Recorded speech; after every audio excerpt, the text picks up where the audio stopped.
A mí me daría vergüenza decir que tengo 15 Champions cuando sobre todo las primeras no eran ni Champions y fueron regaladas. Pues así es como comienza J. Jordi esta joya. Parece ser que se levantó inspirado esa mañana. J. Jordi, la mayoría de ustedes le conocerán por ser tertuliano del Chiringuito y bueno, pues esta joya que pueden ver en la pantalla ha tenido unos 14.000 me gustas y unos 400 retweets, siendo todo mentira. Ese es el nivel.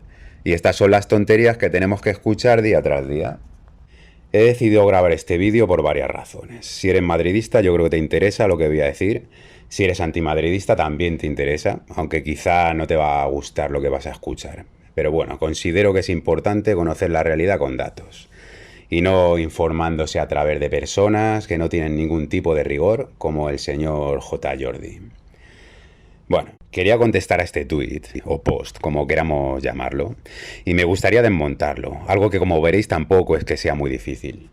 Pero, además de contestar al tuit, sobre todo lo que quería era poner el foco de atención en cómo esta gente, estos creadores de contenido, estos periodistas, estos personajes televisivos, ¿no? Como este señor, tienen el poder de difundir y de engordar un relato, un falso relato, propagando mentiras a través de sus redes sociales y mediante los medios de comunicación en los que colaboran. Porque claro, fijaos, el post que tenemos aquí ha tenido concretamente por cerca de unos 2 millones de visualizaciones en X. Y el autor de este post en concreto pues debe de tener cerca de 1 millón de seguidores. Y claro, fijaos la cantidad de personas a las que llega este mensaje. Un mensaje lleno de mentiras que al final muchos aficionados al fútbol se terminan creyendo. Probablemente de los 2 millones de personas que han leído esto, el 90% se lo va a creer, seguro.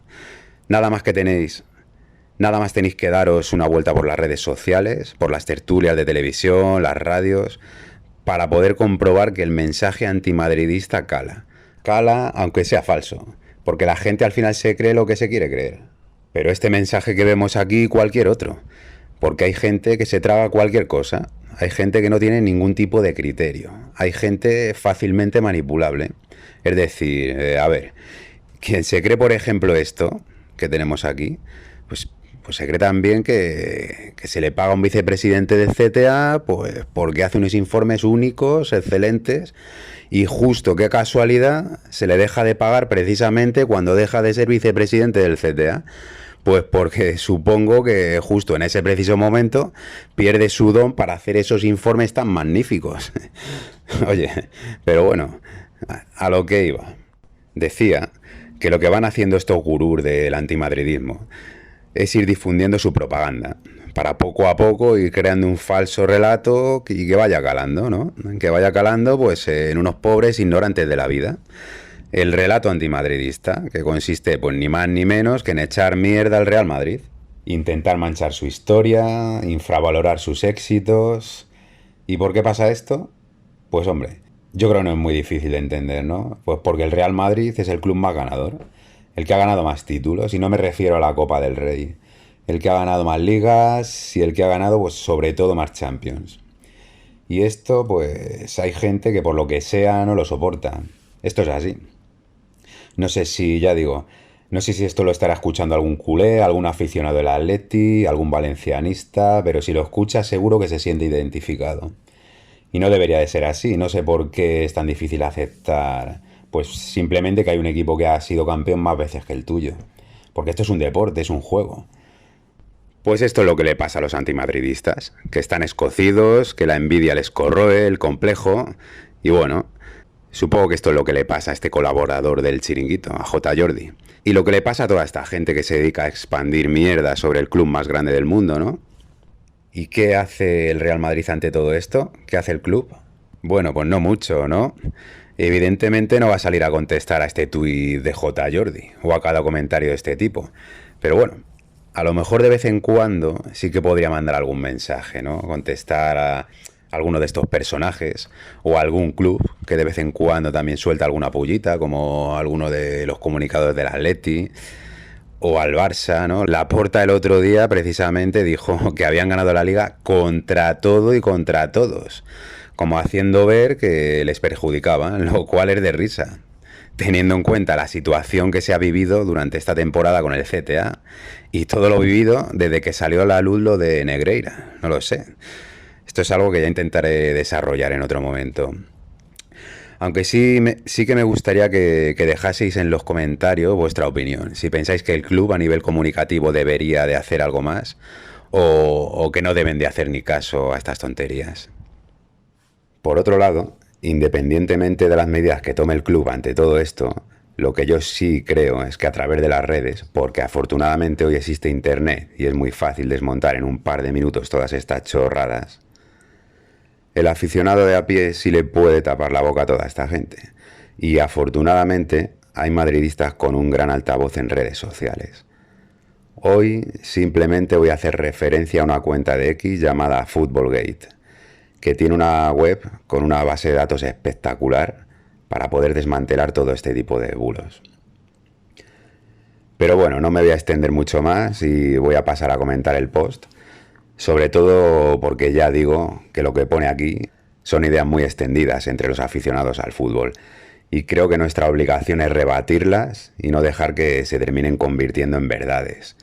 Ya sabéis, ¿no? Una mentira repetida 1000 veces se convierte en una verdad, como decía Joseph Goebbels. Fijaos, una de estas ideas tan extendidas es la de este punto que aparece aquí, que dice que el Barcelona no participaba en las primeras Copas de Europa. Pero bueno, vamos a ver. Que es que esta gente parece que no conoce ni la historia de su equipo. Mirad esta imagen. Es tan fácil como ir a Google y escribir primera participación del Barça en la Copa de Europa o quinta Copa de Europa. Y aquí lo tenéis. Y que además se enfrentó al Madrid en semifinales. Que es que además suelen decir que Bernabéu elegía a los rivales más fáciles. Pues nada, el Barcelona sería el más fácil, ¿no? Fijaos el nivel que hay.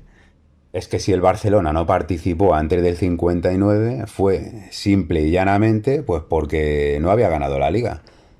Aquí lo tienen. Campeón de liga en la temporada 58-59 y en la 59-60 participa en la Copa de Europa como campeón de liga.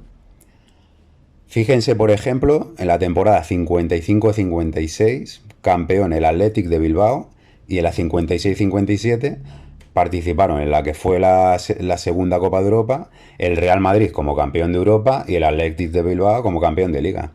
Y esto fue así hasta que se inició el formato de la Champions League.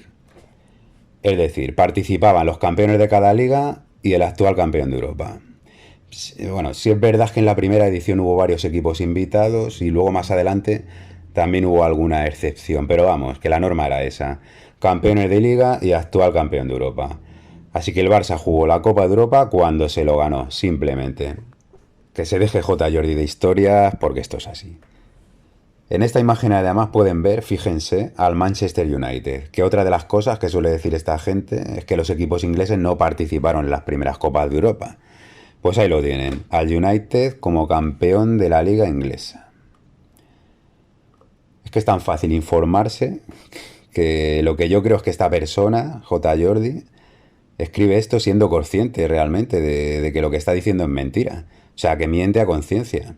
Pues no sé, pues porque pensará, no sé, no lo sé. Pero supongo que pensará pues que se está dirigiendo a gente no muy espabilada. Que se está dirigiendo, pues eso, a los lápices menos afilados del estuche, ¿no? Por decirlo de alguna manera. Digo yo. Si no es que de otra forma no me entra en la cabeza. Y lo hace pues eso, para manipular la historia, para menospreciar esas primeras Copas de Europa porque las ganó el eterno rival, y así justificar, de alguna forma, la mediocridad de la historia de su club. Bueno, mediocridad si la comparamos con la historia del Real Madrid, claro. Pues esto es lo que hay, J. Jordi. Esto es lo que hay. Otro punto. Bernabéu organizaba todo. En mayúsculas lo pone. Mentira también. Es verdad que Bernabéu formaba parte del comité que impulsó la Copa de Europa en un principio. Es más, fue uno de los protagonistas en la creación del torneo, lo cual es un orgullo para el madridismo, que ellos lo cuentan como si tuviéramos que avergonzarnos.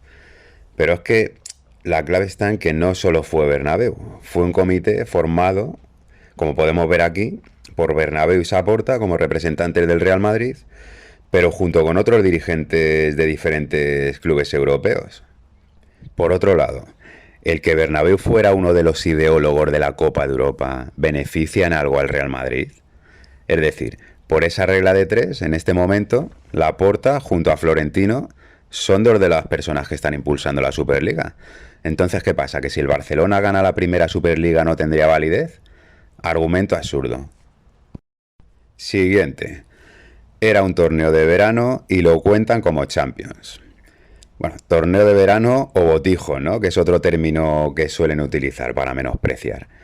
Pues vamos a ver si fuera tan fácil, haberla ganado tú, ¿no? De hecho, el Barcelona en 1961 jugó una final y no la pudo ganar. La perdió contra el Benfica.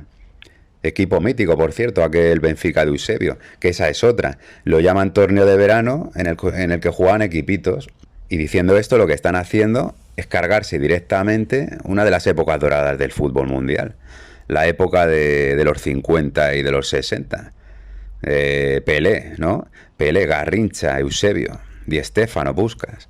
El Manchester United de Bobby Charlton, el Inter de Milán de Elenio Herrera. El Milán de Gianni Rivera. La Juve de Sívori. El Atleti, ¿no? Por ejemplo, aquel Atleti de Peiró y de Collar. El propio Barcelona de Ramallest o de Luis Suárez, que fue el primer español en ganar un Balón de Oro. Es decir, que fue una época de grandes jugadores y de muchísimo talento. Y contra muchos de estos grandes jugadores y equipos fue contra los que se enfrentó el Real Madrid y el propio Barcelona, como hemos visto en la final del 61. Equipos que evidentemente yo no vi, pero que nuestros abuelos nos han hablado maravillas. Y que claro, vamos a ver, si pones a jugar alguno de estos equipos contra alguno de los actuales, ¿no? Por ejemplo, contra el Real Madrid de la BBC, contra el mejor equipo del siglo XXI, es decir, el único equipo que ha sido capaz de dominar Europa, ganando 3 Champions seguidas, pues evidentemente el Madrid de la BBC arrasaría seguramente a aquel Madrid de Di Stéfano. Pues porque, vamos a ver, hay que tener un poquito de perspectiva histórica.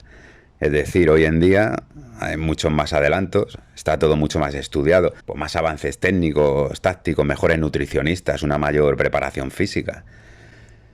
También habría que ver qué nivel alcanzarían aquellos equipos de los 50 y 60 con los adelantos y las facilidades que tienen los equipos de ahora. Pero bueno, esto es algo a lo que se le llama perspectiva histórica, que probablemente estos ignorantes desconozcan. Seguramente J. Jordi haya leído esta de Reims y se haya pensado pues que era un equipito, cuando realmente ese equipo era una potencia de la época. Es decir, que es como si yo ahora mismo digo que la primera Copa de Europa del Barça no vale porque jugó la final contra la Sampdoria, que ahora mismo la Sampdoria no es nadie, porque creo que no está ni compitiendo en la Serie A. Pero bueno, pues en su momento sería un buen equipo. Es que, a ver, menospreciar épocas pasadas simplemente porque no las has vivido, pues ya es sinónimo de ignorancia, de incultura y, como ya he dicho antes, de estar escocido y acomplejado. Y lo último ya, atentos a esta. Un fundador de la UEFA reconoció ayudas. Aquí se refiere a Jacques Ferrand, pero no fue fundador de la UEFA, fue fundador de la Copa de Europa y periodista del equipo. Esta es muy buena, porque aquí podemos ver perfectamente la forma en la que algunos medios manipulan la historia. Este es un ejemplo claro. Todo esto está muy bien desarrollado en la web Footballgate, que como ya he dicho antes es prácticamente una enciclopedia sobre estos asuntos, muy recomendable. Y lo bueno de esta web es que siempre van a las fuentes originales. Os dejaré debajo en los comentarios un enlace. Lo primero que vamos a hacer es irnos a la web del Sport y leer este titular. El organizador de la primera Copa de Europa reconoce favores al Real Madrid. Titular el cual es bastante sensacionalista y falso, como vamos a ver ahora.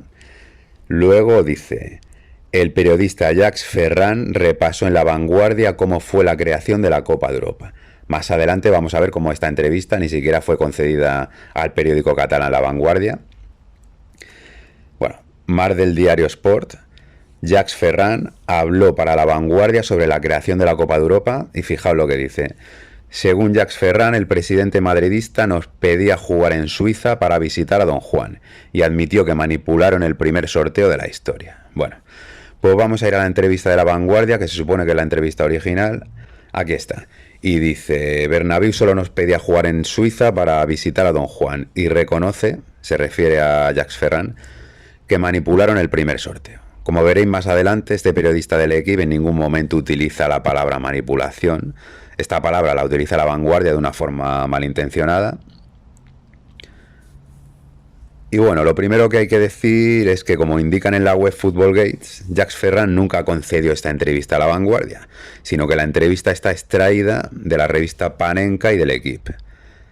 La entrevista al equipo la podemos ver colgada en la web oficial de la UEFA, como aquí pueden ver, y la vamos a ver aquí en la imagen. En la entrevista original dice: decidimos no hacer un sorteo para evitar que dos favoritos se enfrentaran entre sí desde el inicio. Pues al igual que se hace ahora, dirigiendo de alguna forma los sorteos por coeficientes UEFA, cuando, pues por ejemplo, no se pueden enfrentar clubes del mismo país en algunas rondas, y todo este tipo de medidas que se han adoptado siempre, pero no para favorecer al Real Madrid, como indicaba el titular del Sport. Titular sensacionalista que busca lo que busca: hacer creer una mentira. Y luego en La Vanguardia decían que Bernabéu solo nos pedía jugar en Suiza para visitar a Don Juan, intentando hacer ver que el Real Madrid era el único club que tenía esos beneficios. Vamos a ver la realidad. Esto está sacado de la revista Panenka y dice lo siguiente: hubo ciertas consideraciones en los sorteos para que los mejores no quedaran descalificados en la primera fase. Es decir, que fueron medidas adoptadas para todos los grandes, no solamente para el Real Madrid. Por ejemplo, el Real Madrid pidió jugar su primer partido en Suiza contra el Servette para que Bernabéu pudiera visitar a un exiliado Don Juan de Borbón. Bernabéu no era próximo al régimen franquista, él era completamente monárquico. Esto, por supuesto, lo omite La Vanguardia y, en consecuencia, el diario Sport. No se les vaya a caer el relato de Franco y el Real Madrid. Quiero destacar también que estas consideraciones especiales solamente se dieron en el primer sorteo de la primera fase. El segundo sorteo de la primera Copa de Europa ya fue organizado por la UEFA. Digo esto porque este es otro bulo que circula, que todo lo organizaba Bernabéu. Y no lo organizaba Bernabéu, lo organizaba la UEFA, pues como actualmente organiza la Champions. Por lo tanto, como pueden ver, la transcripción de La Vanguardia es diferente a la entrevista original. Y las declaraciones de Jacques Ferrand están manipuladas, ¿no?, con el objetivo de intentar hacer ver que el Real Madrid era el único club que salía beneficiado, cuando realmente eran medidas dirigidas a todos los clubes. ¿Y a qué conclusión podemos llegar con todo esto? Bueno, pues que el relato antimadridista es un relato falso y manipulado, y muy fácil de desmontar. Así que bueno, espero que os haya gustado. Si os ha gustado, dejad un like, muchas gracias y hasta la próxima.